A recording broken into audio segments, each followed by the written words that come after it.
What's up? It's your boy Carcino here, and let's talk about it. Now that Hasbro is the deal is complete, and they own Death Row Records, and they plan on doing some releases of Tupac's music and a couple of other things or changes that are happening also with the company. They actually plan on doing some releases.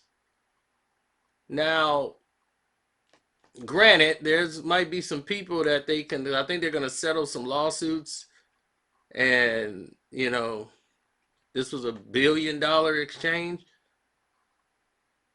but they're looking to make some releases. And one of the releases that got a lot of people curious is the release of I Wonder Why They Call You a B with Faith Evans. See, Faith Evans has given different accounts of what happened that night, and I can care less about what happened that night, what she did or didn't do for the record. All I know is the record was made. And when the record was made, it was already completed and scheduled to come out. Now, she says she came up with the title and all of these different things, and that just doesn't seem true because the song was already completed. So all she provided was background vocals on the song. I think Jewel or someone else had already sung on the record, and the song was already complete. They just wanted to have Faith Evans on there, and that was just going to be an additional shot at Biggie to have his wife singing on the hook of this song. Because it's a double shot at Biggie. He got your wife singing, and Pac is on there basically saying, "You wonder why we call you. You wonder why we call you. I bet you." And she's on there, and I wonder why. It's just like, man, he could be talking about you.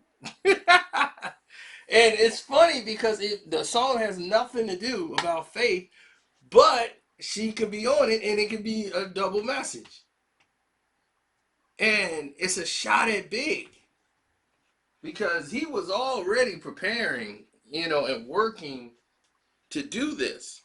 And it was a very sneaky and deceptive move because Big never knew they were at beef at this time, that they had a problem. Like, everything was supposed to be squashed, or, he was doing this thing. He wasn't marketing himself as, "I'm coming out and I got a beef with Puffy and I got a beef with these guys." It was entirely a different situation the way he was moving until Hit 'Em Up came out and the whole agenda and everything was out. But that record would have done monumental numbers because a lot of people was interested in it. And a lot of people's interest in it has kicked up again due to this documentary that came out that's got like love and just capitalizing off the Biggie thing, and they got a whole series of all these people and their relationships. It's just all nuts. To tell you the truth, it's really nuts. And now, to make everything worse, guess what they decided to do? They decided to go down this whole road of making all these accusations about where they think people should be. Like, "Oh, I think such and such should do this. I think such and such should do that. Oh, this was a good person, but I think they should do this. Oh, this such and such is doing good over here, but what if they did this?" It's kind of all over the place, and you don't want to be attached to something that's all over the place. You want to kind of be grounded and rounded into some type of stability. And what they're going to do at Hasbro is they might change the music up and re-release it with new sound, new everything, but put Faith Evans on there with Tupac. And I believe that there might be leaning towards that when he put together another compilation. Not saying you're gonna get it now. I'm just saying eventually that could happen.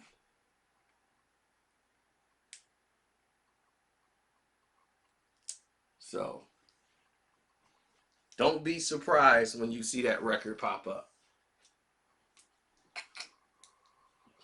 Now, what's also another record that a lot of people didn't know is there's a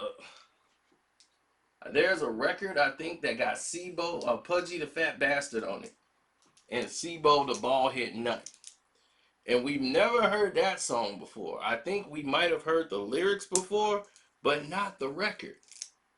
You know, they think they took some of Tupac's vocals off of there and put it with somebody else, but there's a rapper called Pudgy the Fat Bastard who Tupac was going to get signed with him on Machiavelli Records.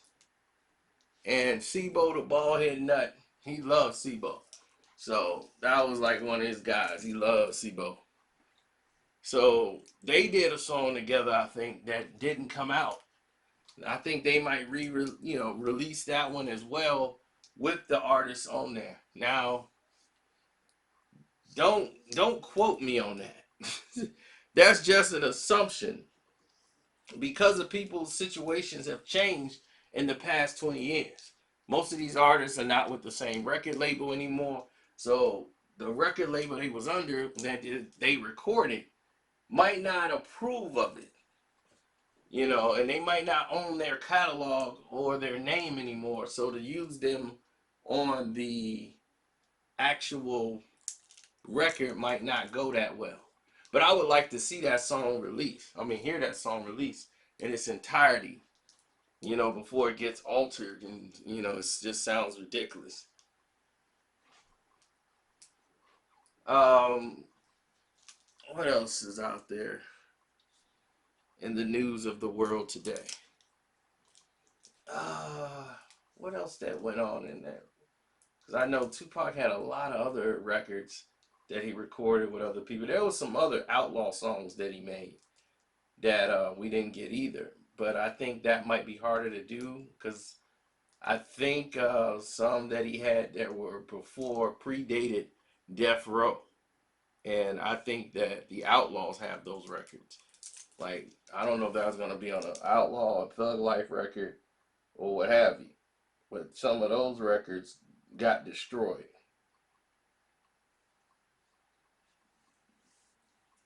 Like, he just ended all business dealings with those people whatsoever. And then Tupac got lyrics that's just out there. Like, the one he did, that was like one of his throwaway songs when he did the Sunset Parks soundtrack. That was another song that he had on the double CD. Am I Still Down? Are You Still Down? Matter of fact, he took a lot of songs from Are You Still Down and put them on the Thug Life album. So that was a reality and things that happened. Like I'm Getting Money was straight balling. So I'm Getting Money turned into Straight Ballin', and Straight Ballin' was a street anthem. I'm straight ballin'. I'm just living for believe. Man, straight ball. So straight balling was if you was a hustler in the 90s, that was your record. Trying to make $1 million out of quarter ounce. Now, when you heard I'm Getting Money, it kind of took the effect away from straight balling. You like, man, and I'm Getting Money was the first version of it. But when he redid it, because the album never came out, and he ended up doing the Thug Life album, it came out on straight ball and just rechanged the words and everything, the tone, the delivery, everything, and it just was a monster. But I would love to hear Tupac put out some of those records again. Like we got songs coming out with Tupac that they finna do for this next album. Like they should not make another double CD. He got enough record. Why would you waste unwritten material by Tupac by making double CDs? They're trying to bank in by selling double albums, but records nowadays don't. They're not. People are not buying CDs anymore. They're not even selling them. So to make a double would be stupid. You should try to preserve it, make it about 10, 11 songs, and preserve his music. Because now some of Tupac music was dated, but some of it can stand the test of time. The ones he took time and worked on, those, man, some of those songs can stand the test of time. But some of them were like just demos to be finished later, and be reworked. So we got to see. Some of them are completed full songs, just we'll have to wait and see.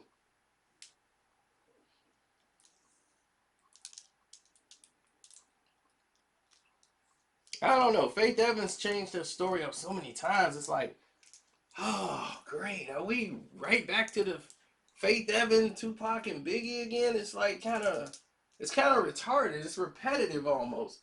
It's like, who cares, man? At this point, if she lying, she lying. I mean, Faith Evans has been telling a bunch of lies for so long that you gotta doubt everything she's saying. People told me she never slept with Tupac. I'm like, all right, well, cool. That's what it is. I don't really care. The people who cared at that time was her husband and everybody else that was involved in that situation. They cared because the situation was bad. She had no idea the situation she was walking in. It was dangerous.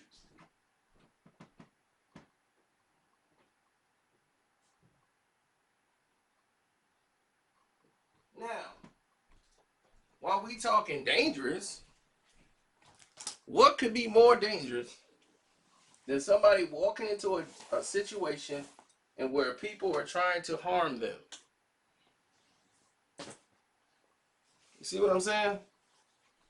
You walking in a situation unaware and someone's trying to harm you because of it. You feel me? Because of it. Biggie is an icon.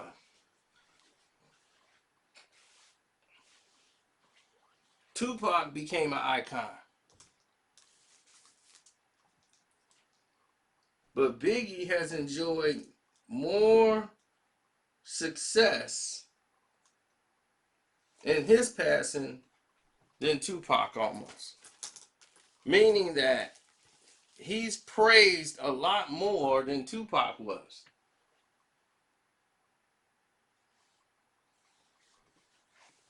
And I'm like, wow, I thought I would never see that day or hear that day ever happening in a million years.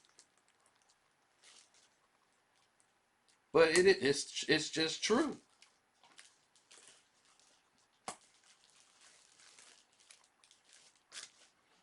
People use and throw Pac name around, but Biggie his name has been around and synonymous since the day he died. Like a week later, wasn't even a week, they had a music video out with a tribute to Biggie.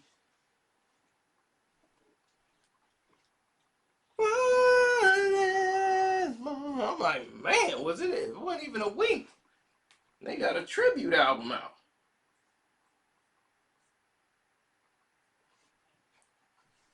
Tupac, only thing he got was a Naughty by Nature song.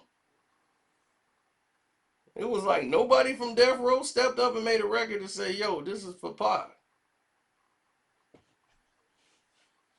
It was just so much of a mess going on over there at the time. So nobody could really make anything for him. And I was just like, wow, it's a little, out there. I thought somebody would have had something out. Just people in general. So Scarface had Smile for me. That was going to be his tribute to Pac. And then Big died, so the video ended up having a tribute to Biggie and Pac in it. So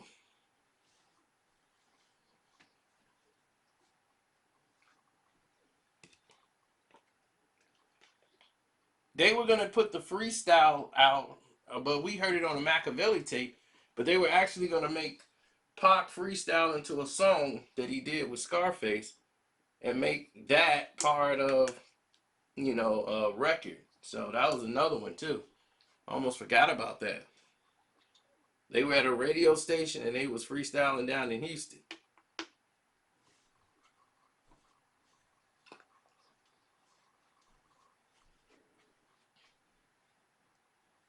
So I'm always for progression. I want to see people progress and do things that make sense. So if it makes sense, then why not? You feel me? So I'm all in. Everybody else, I don't know. But anyway, I'm gonna get out of here. I do want to hear what Hasbro is gonna do with these Tupac records and how they gonna push out these songs. And I would like to hear the Faith Evans' new remixed version, even though I could hear the original concept worked in through the original vocals that somebody made on YouTube about 10 years ago. So anyway, yeah, someone released it like 10 years ago and stuff, so it's out there. But anyway, I'm gonna cut out of here. I'm out.